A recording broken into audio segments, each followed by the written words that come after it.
Hey.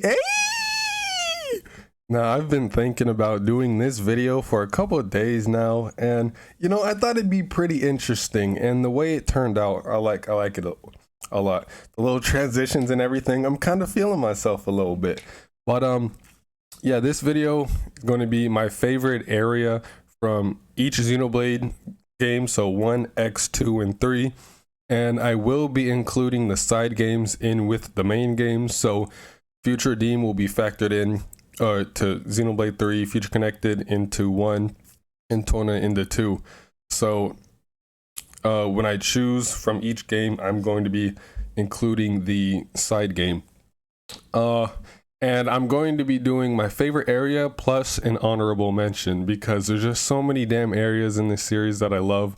It's kind of hard to just pick one from each game. So I'm going to be doing my favorite area from the game and then the honorable mention. And then we'll move on to the next game.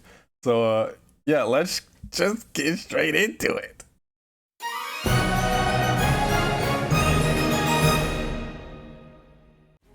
Now for Xenoblade 1, it was a hard choice between this and the honorable mention actually, of which one I liked more, but I ultimately decided on the Fallen Arm. And I don't know what it is, but the Fallen Arm, just the general aesthetic of it is very relaxing and calming, and this is kind of like the calm before the storm. This is like the little rest period before we climb up the Mechanis and have the big moment in the story. And the music is just really calming as well, also to kind of just like give into that this is the final like rest area before everything pops off. And it's also the area where you can just see both the Mechanis and Bionis in its full view and show the like sheer massive scope of this game and how huge it actually is. And everything is there always in real time. Both the Mechanis and Bionis are always there, like rendered into the game at all times. And you can just really see how puny you are in the grand scheme of this world, since it's right in the middle of both of them. So I always find myself just running around this area, just looking around and then stopping and listening to the music, because this is such a beautiful area, one of the most beautiful in the game. And not to mention, Hidden Machina Village is my favorite song in the entire game, so sometimes I'll just go in there and just listen to it for hours. But I ultimately decided my favorite area for Xenoblade 1 is the Fallen Arm. And now for the honorable mention, we have Memory Space. Memory Space, I just love astronomy and space in general. Ever since I was little, I would like to go outside at night and just look up at the stars and just stare at them and just marvel at how incredible it is.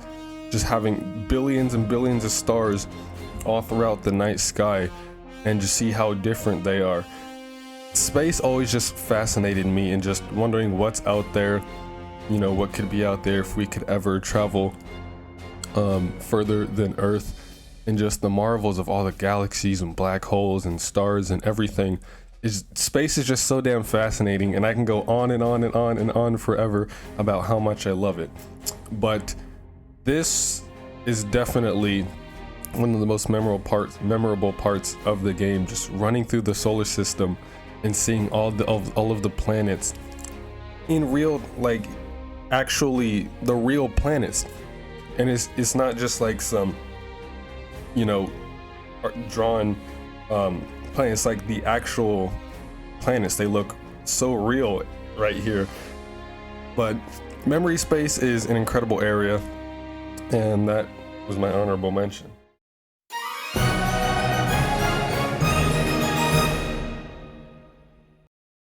Well, who would have saw this coming? Y'all already know this would be here.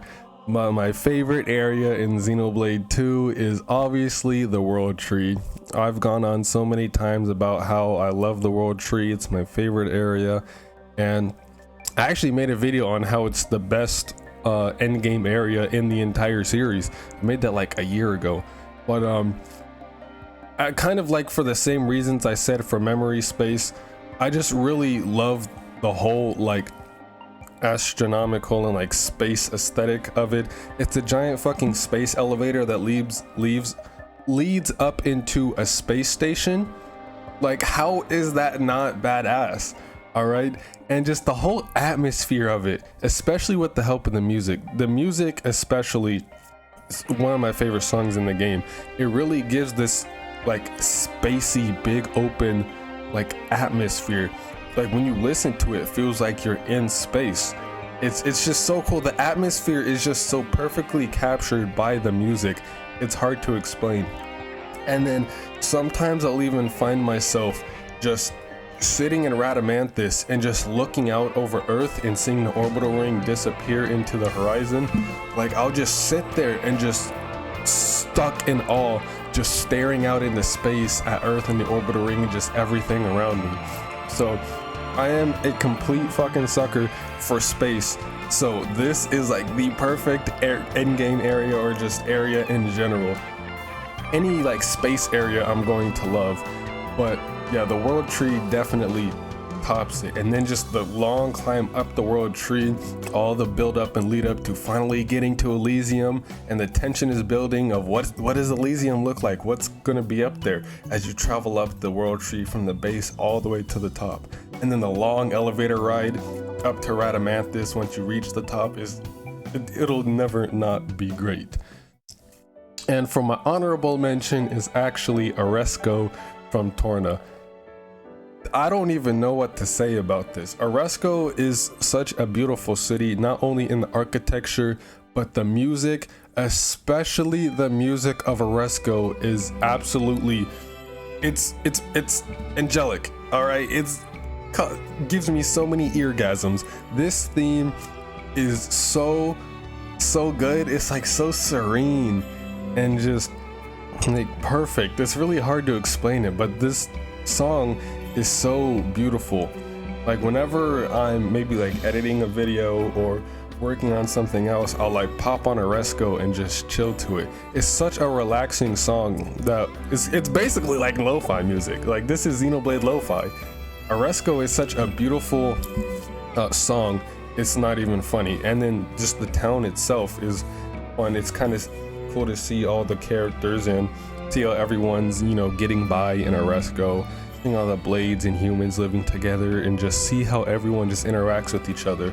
It's great. Oresco is a beautiful area and probably one of my favorite areas in the entire series.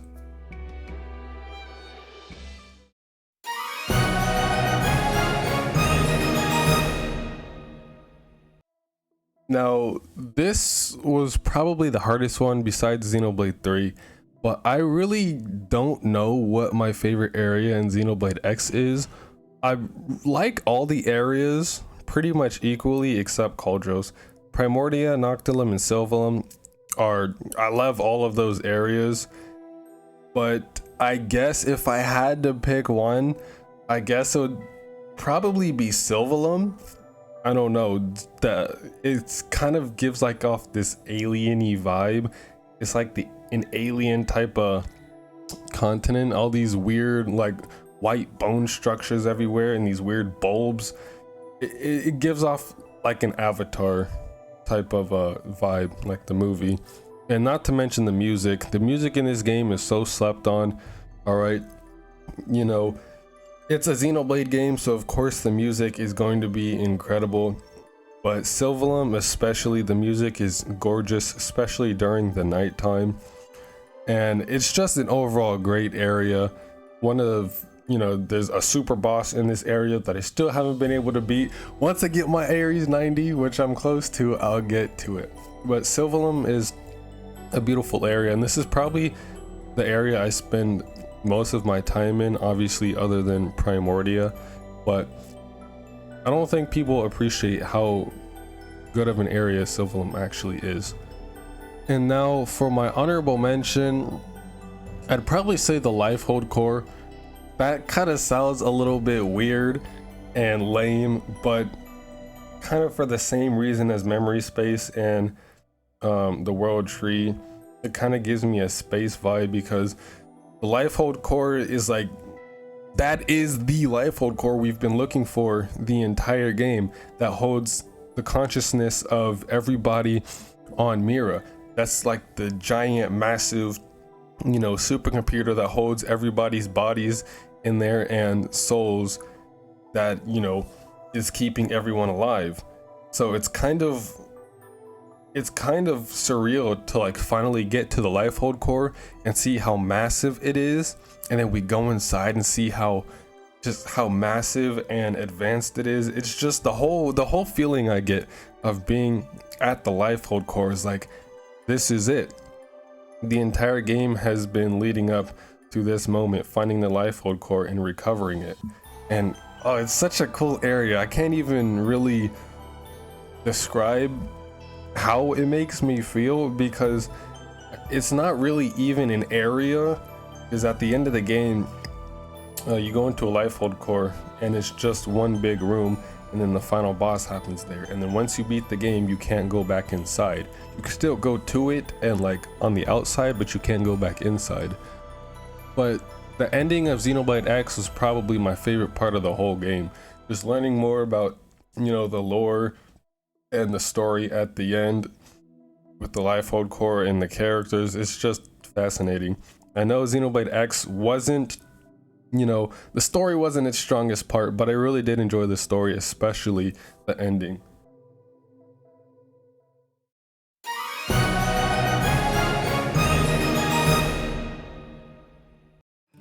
Now, Xenoblade 3 was the hardest one for me. I never really thought about which area is my favorite, and I guess because it's still the newest game, so I really haven't had as much time in this game as I have with the others, which is funny because I played Xenoblade 3 more than one, so it should be pretty easy to pick an area, but a lot of the areas kind of feel bland, if that makes sense. Not really like bland like they're boring, but it's like there's not really anything exciting about each area like there were in the other games, like the World Tree or Fallen Arm. All the areas kind of feel just like normal areas that you'd expect to see. I don't really know, but I did end up picking the city as my favorite area. It was just very hard. Xenoblade 3, for whatever reason, was just so damn hard to pick an area. Even factoring in Future Redeemed, it just made it even harder of what area I like the most. But I ultimately ended on the city because, it's the city. It's not Kevis or Agnes, it's all the lost numbers came to form the city, and Future Redeemed builds upon the founding of the city, so that gives it some more character, I guess. And it's like an actual real life city in a Xenoblade game. It's the most modern we've gotten so far in a Xenoblade game, not to mention Klaus's world in the cutscene in Future Redeemed, but I'm talking about just strictly I guess that would be an area. It's like a story area, but non-story related areas, the city is probably the most modern we've gotten in any Xenoblade game. So it's kind of cool to see how big the city actually is, because that's a massive Faranis, and just walk around and see all the it's so cool to just walk around the city. And not to mention, the music does sound a lot like Nier Automata, so I kind of want to play a little comparison right here real quick.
But yeah, the city overall is just a really cool area, and it was, I don't know, it was really hard to choose, but ultimately I decided on this city. And for my honorable mention, I'm choosing Origin. I mean, if you couldn't already tell, I like the end game areas of this series a lot. I just like end game areas in general. I feel like the end game areas in most games are like, it's the penultimate area. They're made for you to remember them. All right, they have some kind of insane gimmick to them, or the atmosphere is different from the rest of the game to truly let you know this is it. This is the final lead up to the final battle of the game. This is basically the victory road. You know, this is the area to remember. This is, the entire game has been leading up to this. So a lot of the end game areas in most games are my favorite. If you know, the rest of this video was an indicator enough. But Origin is really cool. I love the whole like purple and like reddish pink atmosphere and hue to the whole thing. Just the general color associated with Mobius is really nice. Pink is my favorite color, so this like pinkish red color for Mobius I like a lot, and it's just even more accentuated in Origin with the whole purple and everything. So it's really cool, and because you know the whole game we've been learning about Origin and what it is, and you know how it was made, whatever, just this marvel of Origin, and then we finally get to explore it, and this is what it looks like. It's really dope. Origin is so cool, even though it's pretty short and there's not much like happening. It's still really cool to just run around and see. And then the whole like the blue cubes or whatever when you're going on the elevators, those remind me of core crystals. I don't know if those are core crystals, because we know core crystals are stored in Origin, so I don't know if those are supposed to be the core crystals or represent them, but that's what they remind me of. But yeah, Origin is just overall a pretty cool area, and nothing else really beats it except for the city, I guess. And there it is. Those were my favorite areas from each Xenoblade game. Now, damn, this video was harder to make than I thought, because it's kind of hard to explain why I like each area. Like it's hard for me to like explain my thoughts, and like it's Xenoblade, so it's common to, you know, a certain part of the game hits you and you can't really explain why. It's just great. So that's how it was for a lot of the areas. Like I don't even really know why I like them so much. I just do. It's just a feeling, you know.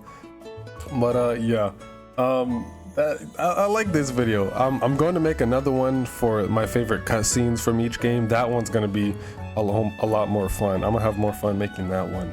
But yeah, I think I might include the side games separately, so like Torna as its own thing and not with 2, because you know Torna Future Dean are like their own games, so they kind of have their own story and everything going on. Future Connected, it's just kind of like a continuation of 1, so it's not 2 on its own. But I don't know, I'll figure it out. But yeah, that's really about it for this video. That Nael video that I was talking about, that's similar to the Shania and Klaus one. The script is coming along very nicely. I'm almost done with it, surprisingly. I mean, it's not going to be that long, since Future Deem isn't that long of a game, and Nael is only, you know, Nael is in the game. It's a lot. I know I said I'd do Mithra next, but Nael is a lot easier to make, considering Mithra I'd have to go through, you know, all of Xenoblade 2, since she's a big part in the base game, as well as Torna. So there's a lot to cover for Mithra, and that was gonna take a minute. But you know, I'll give my Nael, my girl Nael, a chance. But yeah, that's really about it. So as always, thanks for watching. Have a damn good day. Stay safe. Be well and play some goddamn Xenoblade.